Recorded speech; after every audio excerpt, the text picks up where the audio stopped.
Cuando estas especies se van y los ecosistemas se van, estamos perdiendo servicios que son absolutamente vitales para la conservación de las condiciones que permiten nuestra vida normalmente y que permiten el tener agua potable, por ejemplo, que permiten reducir el CO2 de la atmósfera, que permiten mantener los suelos en su lugar y no ser arrastrados por las lluvias y generar asolves e inundaciones desastrosas, aguas abajo, como hemos visto ya en muchas partes por el efecto de los huracanes, etcétera. A partir de la revolución industrial ha habido un proceso acelerado de modificación de los ecosistemas y al modificarlos, que es decir, al destruirlos, hemos perdido muchísimas especies.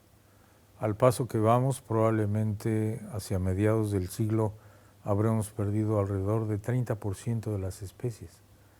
La intensidad del proceso es gigantesca, es inédita, porque las extinciones en el pasado tomaron cientos de miles de años o millones de años.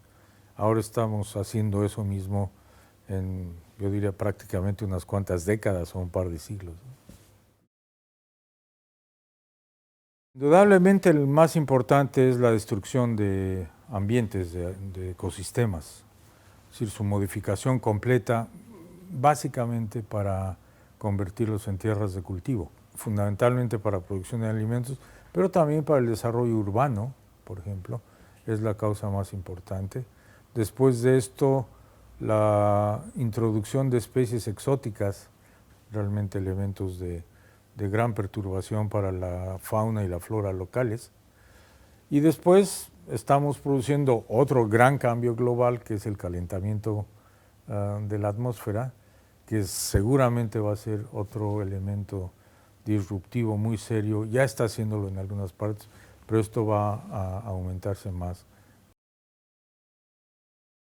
La pérdida de diversidad biológica es igualmente severa y seria que el cambio climático.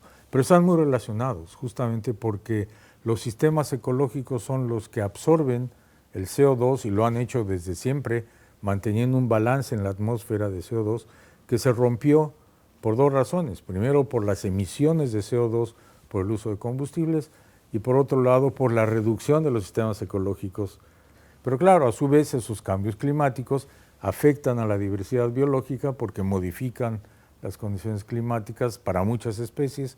Eso significa que ya no pueden tolerar, por ejemplo, las condiciones de temperatura o precipitación en algún lugar. Entonces hay una trama muy íntima de relación entre uno y otro proceso de modificación ambiental global.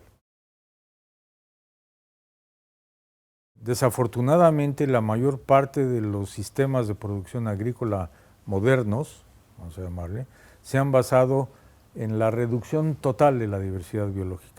Los grandes sistemas de producción agrícola industrial tienen una sola especie, es más, una sola variedad de esa especie, trigo o maíz, sin malezas, sin insectos, sin nada.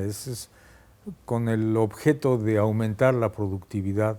Esto va a tener que cambiar y creo que el cambio tendrá que ser hacia la utilización mucho más sensata, más inteligente de la diversidad biológica, no nada más de las especies que crecen junto a las plantas, muchas de las cuales ayudan a tener controles biológicos de las plagas, por ejemplo, sino también el aumento de la diversidad genética de los cultivos.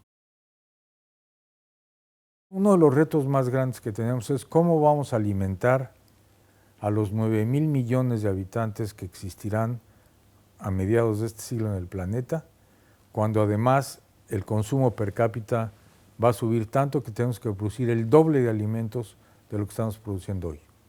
¿De dónde van a salir? De cortar más selvas y más bosques, que ya no queda mucho donde hacerlo, o de encontrar maneras de producción agrícola compatibles con un respeto al ambiente, pero también con producción suficientemente sustentable, confiable, para que podamos alimentar a la gente. y con sistemas de distribución y de acceso a esos alimentos bastante diferentes de los que tenemos en la actualidad. Yo creo que ese es un reto enorme.